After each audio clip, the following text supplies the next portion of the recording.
WrestleMania 35 was back in MetLife Stadium, and this would be the final one-night WrestleMania, as this show alone, if you include the pre-show, had 16 matches on it. So going to a two-day format, at least for Mania, was probably the right call. This, of course, was the first ever women's main event in WrestleMania history. Undefeated world champion Ronda Rousey taking on the winner of the Royal Rumble, Becky Lynch, and Shoehorn Charlotte, who got added to this match because WWE just had to have Charlotte in a historic match like this. In the end, we all knew what was going to happen. This was going to be Becky's night. She was massively over, dating all the way back to the previous year.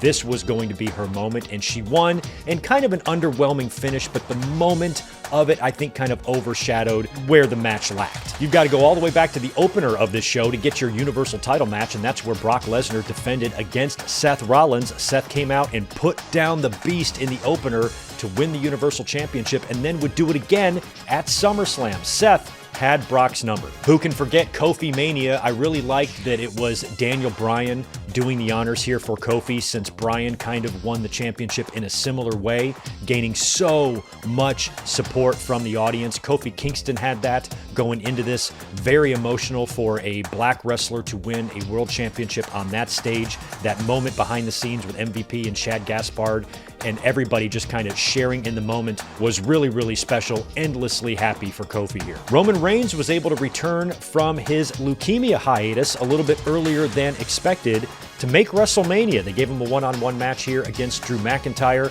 No titles or anything like that on the line. Pretty good match, and Roman Reigns getting back on track. And we had Batista's final match on this show as he took on Triple H. Triple H finally beating Batista for the first time in his career. It was kind of cool to see Dave come back for one more deal, even though he was kind of old, and we still got to get Big Dave in that Hall of Fame. This was also Kurt Angle's final match in the WWE as he lost to Baron Corbin in his retirement match. I think a lot of fans wish that Kurt Angle had a better send-off than that. And of course, Shane McMahon wrestling in his fourth consecutive WrestleMania match, beating The Miz in a Falls Count Anywhere match.